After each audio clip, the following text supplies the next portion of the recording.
Okay. Hello students, welcome to the channel. So today we can see how to write the electronic configuration by using Abou's principle. So it is very easy point how to write electronic configuration. Abou principle states that the electrons are filled in various orbital according to their increasing energy level. That is known as the above principle. That is the statement of Abou's principle. Aufbau's प्रिन्सिपलचं statement जे आहे ते काय आहे की electrons आपण जे शेलमध्ये किंवा ऑर्बिटल्समध्ये फिलअप करतोय तर त्याच्या इन्क्रीजिंग एनर्जी लेवलनुसार फिलअप करतोय. सो ज्याची एनर्जी लेस आहे त्यामध्ये फर्स्ट इलेक्ट्रॉन फिलअप करणार आणि ज्याची एनर्जी जास्त आहे हायर आहे त्यामध्ये नंतर इलेक्ट्रॉन फिलअप करतोय आपण. सो आता इलेक्ट्रॉन्स फिलअप करताना आपल्याला ऑर्बिटल्स माहिती पाहिजे. सो ऑर्बिटल्स कोणते आहेत बघा, S orbital, P orbital, D orbital and F orbital असे 4 ऑर्बिटल्स आपल्याला कन्सिडर करायचे आहेत. एस ऑर्बिटलमध्ये मॅक्झिमम किती इलेक्ट्रॉन्स ऑक्युपाय होऊ शकतील. So S orbital containing maximum 2 electrons. S orbital maximum 2 electron accommodate करू शकतं. पी ऑर्बिटल जर बघतोय आपण, so P orbital accommodate maximum 6 electrons. D orbital जर बघतोय, so D orbital accommodate maximum 10 electrons. आणि एफ ऑर्बिटल जर आपण बघतोय, सो एफ ऑर्बिटलमध्ये मॅक्झिमम 14 इलेक्ट्रॉन्स आपण ॲड करू शकतोय. सो आता हे याचा एक सिक्वेन्स जो आहे एक आपण ते डायग्रॅमॅटिकली लक्षात ठेवू शकतोय. आणि तो सिक्वेन्स असा आहे, आपल्याला एक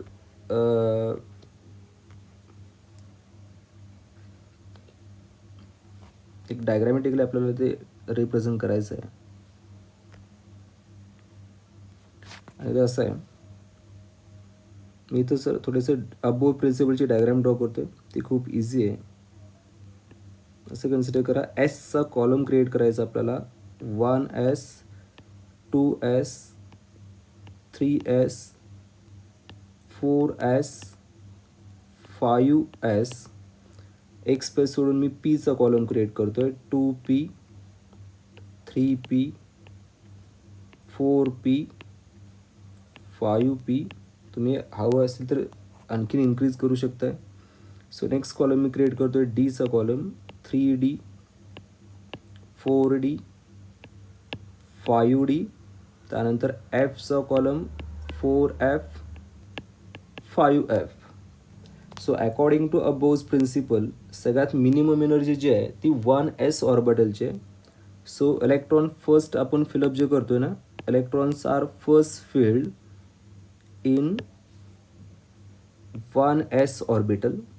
1s फुलफिल्ड झाल्यानंतर आपण इलेक्ट्रॉन फिलअप करणार 2s, then 2p, then 3s, then 3p, 4s, 3d, 4p, 5s, then 4d, 5p, 6s, 4f, then 5d and so on.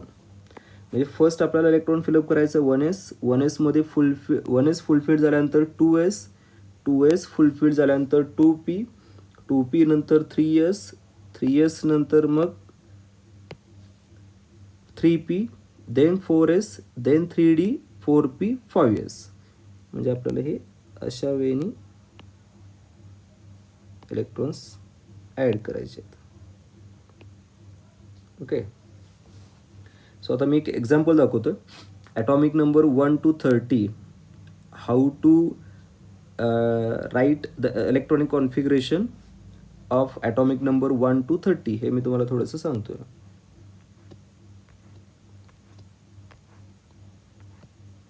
Okay.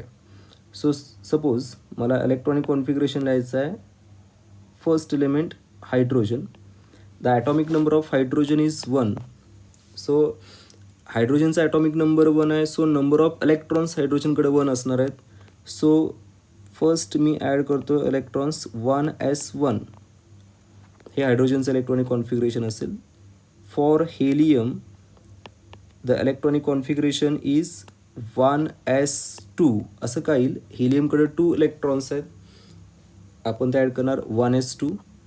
Then third atomic number of lithium 3. फर्स्ट आपण add करणार 1s2.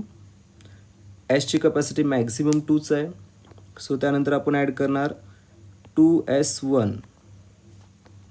Then बेरेलियमचा atomic number आहे 4.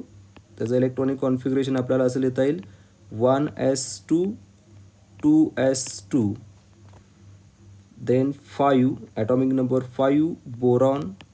त्याचं electronic configuration आपल्याला असं लिहिता येईल 1s2 2s2 2p1. कारण आपल्याकडे 5 इलेक्ट्रॉन्स आहेत, सो फर्स्ट मी ॲड करतो 1s मध्ये 2. एसची कपॅसिटी एस कुठे ऑर्बिटल असेल तर 2च मॅक्झिमम ॲड करा 2s2 2p1. नेक्स्ट मी घेतोय इम्पॉर्टंट एलिमेंट कार्बनचं इलेक्ट्रॉनिक कॉन्फिगरेशन आपल्याला असं लिहिता येईल 1s2 2s2 2p2. Than me next element घेतोय नायट्रोजनचा ॲटॉमिक नंबर आहे 7. सो त्याचं इलेक्ट्रॉनिक कॉन्फिगरेशन असेल 1s2 2s2 2p3. Okay, than me घेतो next oxygen. Atomic number of oxygen 8. त्यानंतर त्याचं इलेक्ट्रॉनिक कॉन्फिगरेशन असं लिहिता येईल 1s2 2s2 2p4. नेक्स्ट मी एलिमेंट घेतो फ्ल्युरिनचा ॲटॉमिक नंबर आहे 9. सो आपल्याकडे टोटल 9 इलेक्ट्रॉन्स अवेलेबल आहेत. पहिल्यांदा मी ॲड करतोय 1s मध्ये 2 इलेक्ट्रॉन्स ॲड केले, अजून आपल्याकडे 7 आहेत. देन ॲड करतोय 2s मध्ये 2. टोटल आपण ॲड केलेले आहेत 4. रिमेनिंग इलेक्ट्रॉन्स असणार आहेत 5. सो सगळे 5 इलेक्ट्रॉन्स मी p ऑर्बिटलमध्ये ॲड करतोय. सो फ्ल्युरिनचा ॲटॉमिक इलेक्ट्रॉनिक कॉन्फिगरेशन येईल 1s2 2s2 2p5. Next atomic number 10 जो असेल दॅट इज अर्गॉनचं इलेक्ट्रॉनिक कॉन्फिगरेशन असं लिहिता येईल 1s2 2s2 अँड 2p6. हे इलेक्ट्रॉनिक कॉन्फिगरेशन असेल अर्गॉन. आता त्यानंतर ॲटॉमिक नंबर 11 पासून आपण बघूया. ॲटॉमिक नंबर 11 जो आहे that is sodium. Total available electrons आहेत आपल्याकडे 11. मी इलेक्ट्रॉन्स फर्स्ट ॲड करतोय 1s मध्ये 1s2. Then 2s2 2p6. पीची कपॅसिटी मॅक्झिमम 6 असते. आपल्याकडे अवेलेबल इलेक्ट्रॉन्स आहेत 11. आपण ॲड केलेले आहेत 10. 2p नंतर मग अशी अबो प्रिन्सिपलची जर डायग्रॅम बघितला तर 2p नंतर नेक्स्ट ऑर्बिटल जे असेल ते असणार आहे 3s. So 3s1. So next मी घेतोय मॅग्नेशियमचा ॲटॉमिक नंबर आहे 12. सो त्याचं इलेक्ट्रॉनिक कॉन्फिगरेशन येईल 1s2 2s2 2p6 3s2. जेवढे इलेक्ट्रॉन्स आहेत तेवढेच आपल्याला ॲड करायचे आहेत. नेक्स्ट एलिमेंट मी घेतोय aluminium. The atomic number of aluminium is 13. त्याचं इलेक्ट्रॉनिक कॉन्फिगरेशन आपल्याला असं लिहिता येईल 1s2 2s2 2p6 3s2. 12 झाले, आपल्याकडे 13 आहेत. 3s नंतर नेक्स्ट ऑर्बिटल जे असेल दॅट इज 3p1. ॲल्युमिनियम नंतर नेक्स्ट ॲटॉमिक नंबर 14 जो आहे दॅट इज सिलिकॉनचं इलेक्ट्रॉनिक कॉन्फिगरेशन आपल्याला असं लिहिता येईल 1s2 2s2 2p6 3s2 3p2. आता आपल्याला एवढा जो इलेक्ट्रॉनिक कॉन्फिगरेशन आहे 1s2 2s2 2p6 हा इलेक्ट्रॉनिक कॉन्फिगरेशन जो आहे तो निऑनचा आहे. सो नेक्स्ट एलिमेंटपासून मी थोडंसं शॉर्टकट वापरतोय. सपोज ॲटॉमिक नंबर 15 फॉस्फरस आहे. सो टोटल अवेलेबल इलेक्ट्रॉन्स 15 आहेत. सो हे 10 इलेक्ट्रॉनसाठी मी फक्त इथं लिहितोय निऑन. ओके, त्यानंतर तिथून पुढचे इलेक्ट्रॉनिक कॉन्फिगरेशन मी इथं कंटिन्यू करतोय 3s2 3p3. नेक्स्ट लिहितोय मी sulphur. Atomic number of sulphur 16. Nearest noble gas neon. Electronic configuration लिहिता येईल मला 3s2 3p4. नेक्स्ट लिहितो atomic number 17 chlorine. Nearest noble gas neon 3s2 3p5. Next असणार आहे 18 जो असेल तो असणारा एलिमेंट अर्गॉन. हा इनर्ट गॅस आहे. सो अर्गॉनसाठी इलेक्ट्रॉनिक कॉन्फिगरेशन असं लिहिता येईल निऑन 3s2 3p6. नेक्स्ट आपल्याला आता इथून पुढे थोडंसं एलिमेंट जो आहे तो आहे potassium. The atomic number of potassium is 19. आता पोटॅशियमच्या नियरेस्ट नोबेल गॅस कॉन्फिगरेशन जो असेल तो असणार आहे अर्गॉन, ॲटॉमिक नंबर 18. सो अर्गॉनचं इलेक्ट्रॉनिक कॉन्फिगरेशन असेल तर 1s2 2s2 2p6 3s2 3p6 असेल. सो तेवढं न लिहिता मी फक्त अर्गॉन असं लिहितो. देन एक इलेक्ट्रॉन राहील, तो जाणार आहे नेक्स्ट ऑर्बिटलमध्ये, that is 4s1. So next मी लिहितो आहे atomic number 20 calcium, nearest noble gas असणार आहे अर्गॉन आणि इलेक्ट्रॉनिक कॉन्फिगरेशन आपण लिहू 4s2. सो ॲटॉमिक नंबर 21 जर घेतला, ॲटॉमिक नंबर 21 जो आहे स्कँडियम.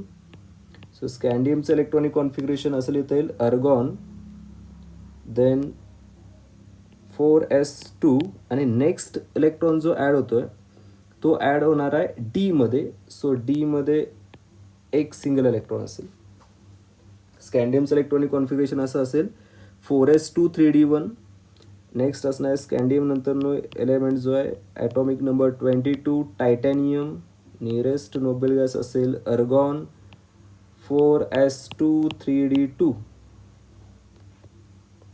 ओके, सो नेक्स्ट मी घेतोय स्कँडियम टायटॅनियम नंतर असणार आहे vanadium, atomic number 23, nearest noble gas असेल अर्गॉन 4s2 3d3. त्यानंतर नेक्स्ट असेल ॲटॉमिक नंबर 24 क्रोमियम. ओके, क्रोमियमचं रेग्युलर इलेक्ट्रॉनिक कॉन्फिगरेशन जे असेल ते असं असणार आहे 4s2 3d4. आणि एक्सेप्शनल इलेक्ट्रॉनिक कॉन्फिगरेशन जे आहे क्रोमियमचं, the exceptional electronic configuration of chromium जे असेल ते असं असणार आहे अर्गॉन 4s1 3d5. So most of केसेसमध्ये हे इलेक्ट्रॉनिक कॉन्फिगरेशन यूज करतात because D orbital is a more stable when it is half filled or fully filled. So ह्या केसमध्ये ते हाफ फिल्ड होतं. So chromium can show exceptional electronic configuration. Next घेतो मी atomic number 25 manganese. So मँगनीजचं electronic configuration असेल argon 4s2 3d5. Next आहे atomic number 26 iron.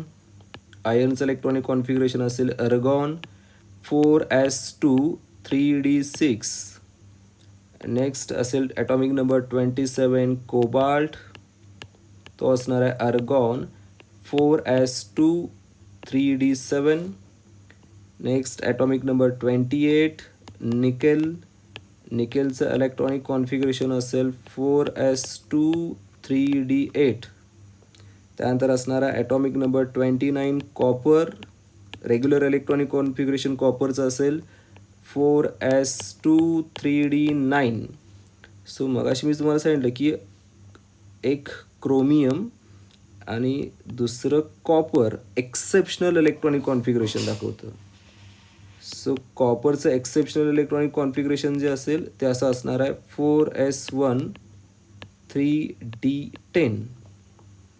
Okay, last जो एलिमेंट आहे झिंक. झिंकचा ॲटॉमिक नंबर आहे 30. त्याचं इलेक्ट्रॉनिक कॉन्फिगरेशन असेल argon 4s2 3d10. Okay, so हे 1 to 30 ॲटॉमिक नंबरचे इलेक्ट्रॉनिक कॉन्फिगरेशन आहेत. डी ब्लॉकसाठी मी एक शॉर्टकट सांगतोय. ओके, शॉर्टकट डी ब्लॉक एलिमेंटचे इलेक्ट्रॉनिक कॉन्फिगरेशन कसे लक्षात ठेवता येईल.